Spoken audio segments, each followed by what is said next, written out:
तक हमने योग के 4 अंगों यम, नियम, आसन और प्राणायाम की साधना विधियों की चर्चा की है। ये चारों बहिरंग योग हैं। उनसे हमारे स्थूल शरीर का अन्नमय कोश तथा सूक्ष्म शरीर का प्राणमय कोश शुद्ध होकर आंतरिक योग की क्षमता प्राप्त करता है। सूक्ष्म शरीर के ही मनोमय कोश तथा विज्ञानमय कोश को शुद्ध और परिष्कृत करने हेतु हमें योग का 5वां अंग प्रत्याहार करना होता है।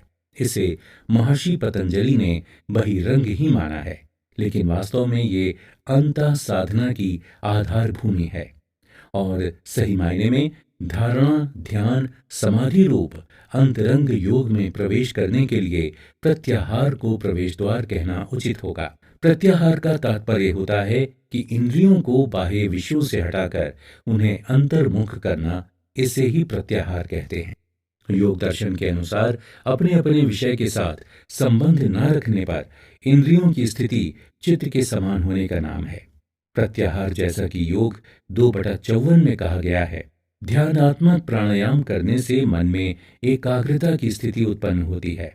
उसके बाद श्वास प्रश्वास की गति धीरे धीरे रोकने अर्थात स्तंभ वृत्ति प्राणायाम के द्वारा प्रत्याहार सरल हो जाता है। जब प्राण रुक जाता है तो प्राण का सहचारी मन भी रुक जाता है। साधक को पहले भूमध्य में मन को एकाग्र करना तथा इंद्रियों को अपने विषयों से हटाने का अभ्यास करना है, जैसे आंखों से देखने की इच्छा न करना, कानों से सुने शब्दों पर विचार न करना आदि। प्रत्याहार 2 शब्दों से बना है। प्रति आहार अर्थात इंद्रियों द्वारा अपने विषयों का भोग न करना। प्रत्याहार के अभ्यास से इंद्रियां वश में हो जाती हैं और इंद्रियों के वशीभूत होने से मन भी वश में हो जाता है। प्रत्याहार में योग निद्रा भी बड़ा सहायक है। प्रत्याहार और योग निद्रा सभी विवेचना संक्षेप में इस प्रकार से संबंधित है। योग शास्त्र में योग निद्रा का अभ्यास। योग निद्रा पतंजलि में राजयोग का एक अभ्यास क्रम है जो प्रत्याहार का अंग है। योग निद्रा का महत्व यौगिक जीवन के साथ साथ दैनिक जीवन में है।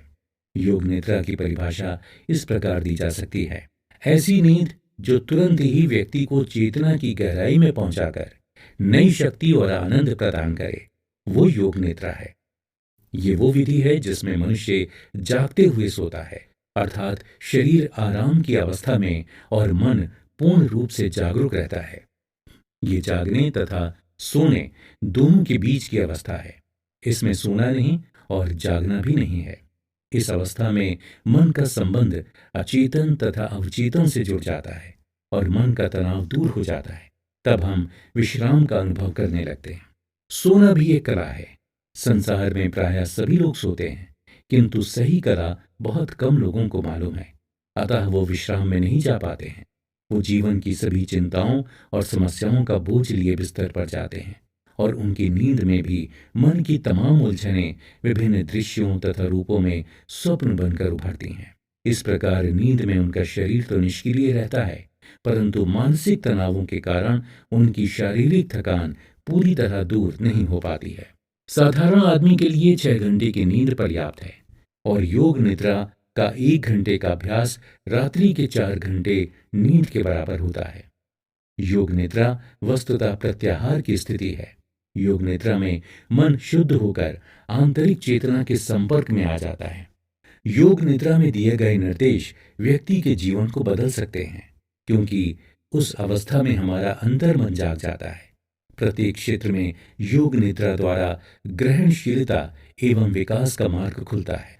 वैज्ञानिकों ने इसे कई असाध्य रोगों की चिकित्सा के लिए भी उपयोगी योग माना है।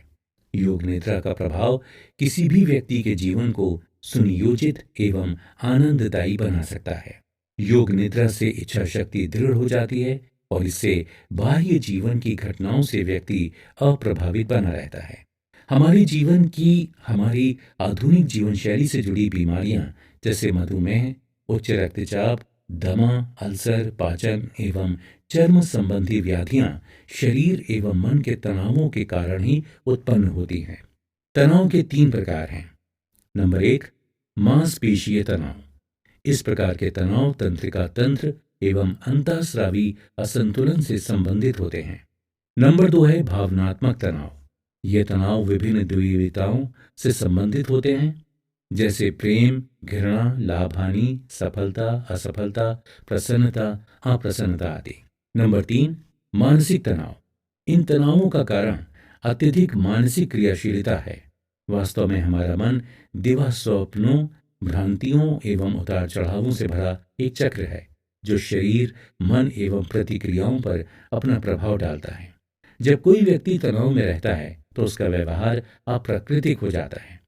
योग निद्रा इन तनावों के उपचार में बहुत सहयोगी होती है। योग निद्रा का अर्थ है सजगता के साथ सोना, अर्थात नींद में भी सजगता बनी रहे। वस्तुतः ये मन की जागृत और सुसुप्ति के बीच की एक अवस्था है, जहाँ नींद में भी आदमी का चेतन मन कार्यरत रहता है। साधारण योग निद्रा के अभ्यास से मानव मन की गहराइयों में प्रवेश किया जा सकता है।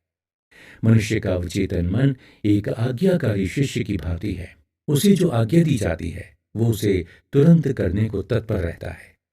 योग निद्रा वस्तुतः एवं तांत्रिक अभ्यास की साधना है, जहां मन को वश में करने का प्रयास ही हमारा प्रमुख उद्देश्य होता है। मन की प्रत्येक साधना में अवचेतन की साधना आवश्यक है। इस अवचेतन को हमारे शास्त्रों में विष्णु भगवान कहा है, परंतु ये स्मरण रखें कि योग निद्रा चित्त को एकाग्र करने का अभ्यास नहीं है। संकल्प मन के शांत होने पर ही किया जा सकता है। जागृत मन में यह संभव नहीं है। लोग केवल बौद्धिक संकल्पों को जीवन का आधार बनाते हैं, इसीलिए वो सफल नहीं हो पाते हैं। पर हमारा संकल्प यदि अवचेतन मन में प्रवेश कर जाए तो वो मन को सफलता के लिए पूर्णतः तैयार कर लेता है। ध्यान रहे कि योग निद्रा में कोई आत्मिक अनुभव, दृश्य एवं विस्फोट नहीं होना चाहिए। इससे साधक न तो आत्मिक धरातल पर रहता है और न चेतना के धरातल पर। ये साधना वस्तुतः चेतन और अवचेतन के मध्य का प्रवेश द्वार है। ये भी ध्यान रखना चाहिए कि सम्मोहन और योग निद्रा में बहुत अंतर है।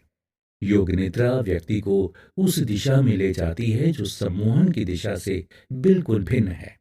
योग निद्रा में पूरे अभ्यास में यह निर्देश दिया जाता है कि सोना नहीं है, क्योंकि योग निद्रा में मन की आवश्यकता बहुत आवश्यक है। योग निद्रा में मस्तिष्क पूर्णतः जागृत रहता है। योग निद्रा और सम्मोहन में अंतर। योग के अनुसार शरीर में शक्ति का स्रोत प्रवाहित करने वाली 3 नाड़ियां हैं। इनके नाम ईड़ा, पिगला और सुषुम्ना है। ईड़ा मन से संबंधित है, पिगला जीवन शक्ति प्रदान करती है और सुषुम्ना का संबंध आत्मिक शांति से है। ईड़ा पिगला मनुष्य को जन्म से लेकर मृत्यु तक मस्तिष्क की प्रत्येक संवेदना का परिचय कराती रहती हैं। यदि ईड़ा और पिगला दोनों को प्रत्याहार द्वारा बंद कर दें तो मस्तिष्क विचार शून्य हो जाएगा। ये सम्मोहन की अवस्था है। लेकिन उस समय यदि सुषुम्ना को जागृत कर लिया जाए तो ईड़ा पिगला के निष्क्रिय हो जाने के बाद भी नाड़ी मंडल अपना कार्य करता रहता है और सुषुम्ना उससे आवश्यक शक्ति भरकर मस्तिष्क को उत्प्रेरित करती रहती है। सम्मोहन में हमारे मस्तिष्क को शक्ति देने वाली नाड़ियां ईड़ा पिगला हैं। सम्मोहन में उन्हें मस्तिष्क से अलग कर दिया जाता है, लेकिन योग निद्रा की मुख्य नाड़ी सुषुम्ना है, जो मस्तिष्क को पूर्णतः कार्यशील बनाए रखती है। जबकि सम्मोहन की अवस्था में मस्तिष्क शून्य हो जाता है। योग निद्रा ब्रेन वॉशिंग नहीं है, ये मस्तिष्क का संशोधन करना है, न कि ब्रेन वॉशिंग। योग निद्रा में मन का विश्राम ही शरीर का विश्राम माना गया है। योग निद्रा को नींद रहित निद्रा की भी संज्ञा दी गई है। योग निद्रा का प्रारंभिक अर्थ तो यही है कि शरीर और मन को विश्राम प्राप्त हो, लेकिन अभ्यास की समाप्ति पर मनुष्य शरीर और मन से परे जाने का अभ्यास करता है। आधुनिक मनोविज्ञान मन के 3 स्तर मानता है: चेतन, अचेतन और अवचेतन। योग और वेदांत ने इन 3 विभागों को पुनः विभाजित कर इन्हें पंचकोश में विभक्त किया है, जो शरीर और मन की सभी अवस्थाओं का संचालन करते रहते हैं। ये पंचकोश हैं: अंतमय कोश, प्राणमय कोश, मनोमय कोश, विज्ञानमय कोश और आनंदमय कोश। ये चिदानंद अवस्था है जहां व्यक्ति को सुख और दुख अनुभव नहीं होता है। आनंदमय कोश का अर्थ कि शरीर और मन की वो स्थिति जहां दुख सुख की भावना ही नहीं होती है। मन की इस अवस्था में सुख दुख की भावना ही नहीं होती है। मन की इस अवस्था को सुख दुख से परे चिदानंद की अवस्था कहा गया है। योग निद्रा के अभ्यास से मनुष्य आनंदमय कोश की अवस्था तक पहुंचता है। सुषुम्ना नाड़ी, रीढ़ के बीच से प्रवाहित शारीरिक स्तर पर यह नाड़ी शिथिल रहती है।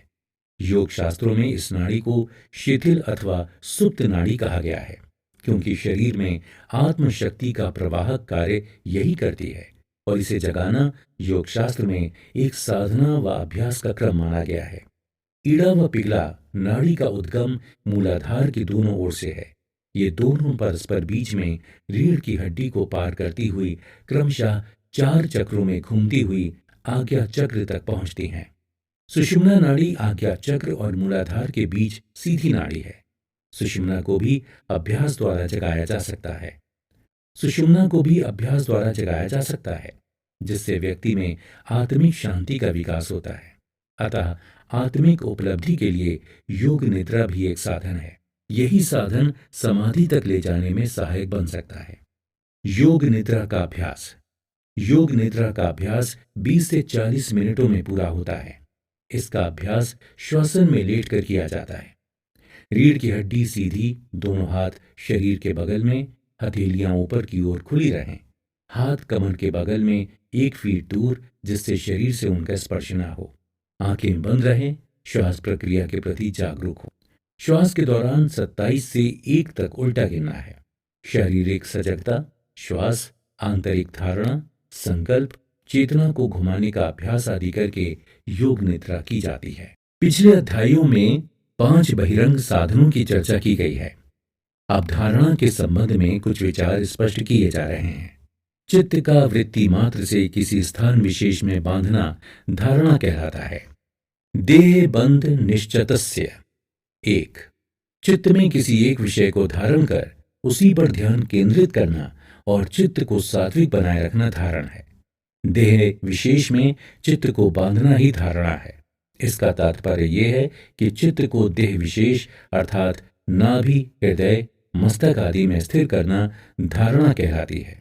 योग दर्शन के विभूति पाद में योग के अनारंग साधनों धारणा, ध्यान तथा समाधि के 2 स्थान हो सकते हैं, एक आंतरिक और दूसरा बाह्य। नाभि, हृदय, नासिका का अग्रभाग, भ्रिकुटी, बाह्य रंध्र आदि आंतरिक साधन हैं और वृक्ष, पर्वत आदि बाह्य साधन। जब योगाभ्यासी यम नियम आदि का पालन करते करते प्रत्याहार तक पहुंच जाता है तो उसका अपने मन पर अधिकार हो जाता है। मन के स्थिर और मन पर अधिकार हो जाने से साधक अपनी इच्छा अनुसार जहां चाहता है वहां अपने मन को स्थिर कर लेता है। धारणा का प्रयोग 2 प्रकार से हो सकता है। एक ईश्वर की स्तुति, प्रार्थना और उपासना के लिए, और दूसरा किसी पदार्थ के स्वरूप को जानने के लिए। जब प्रातः, सायं अथवा रात्रि में ईश्वर की उपासना की जाती है तो इस दौरान हृदय आदि प्रदेश में चित्त को स्थिर करके ही की जाती है। इस स्थिति में धारणा का स्थान शरीर का एक अंग होता है। इसी प्रकार जब साधक अपने स्वरूप को जानने के लिए शरीर आदि किसी अंग में धारणा कर ईश्वर का ध्यान करता है, तब ध्यान के माध्यम से उसके स्वरूप को भली भांति जान लेता है। योग की ऊंची अवस्था में तीनों अर्थात धारणा, ध्यान और समाधि किए जा सकते हैं।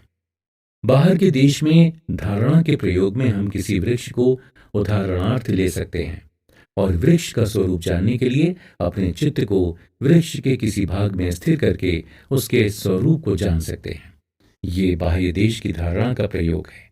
ध्यान रहे, जो बाहर के देश में धारणा की जाती है वो ईश्वर की उपासना के लिए नहीं है।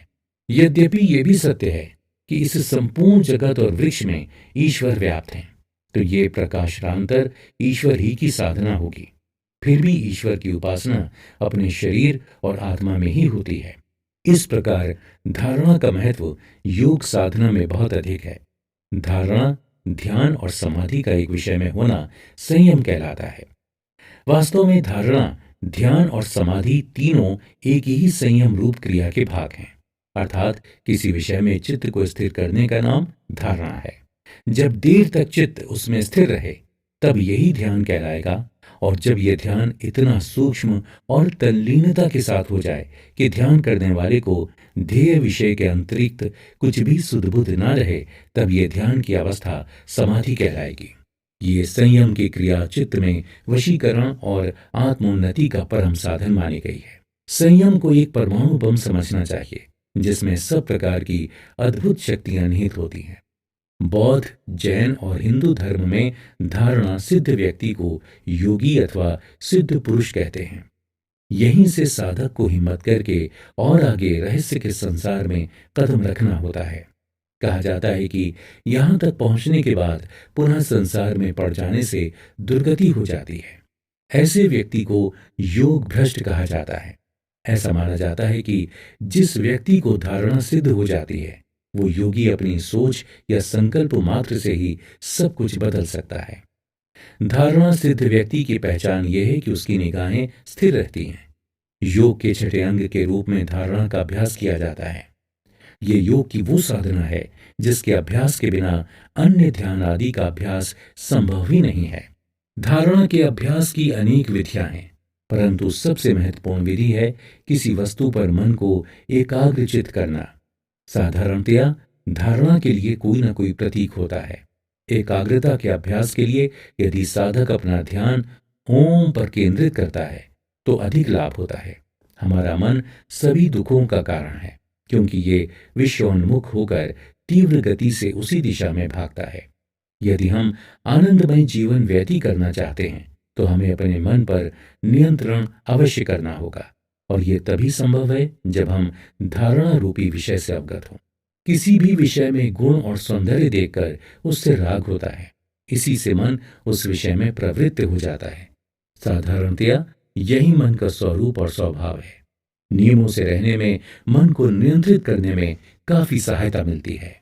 ध्यानम निर्विष्यम मना, अर्थात मन का निर्विषय हो जाना ध्यान है। अष्टांग योग के 8 अंगों में ध्यान 7वां अंग है। योग सूत्रों के विभूतिपाद में ध्यान की परिभाषा तत्र प्रत्येक तानताम ध्यानम 121 सूत्र से की गई है।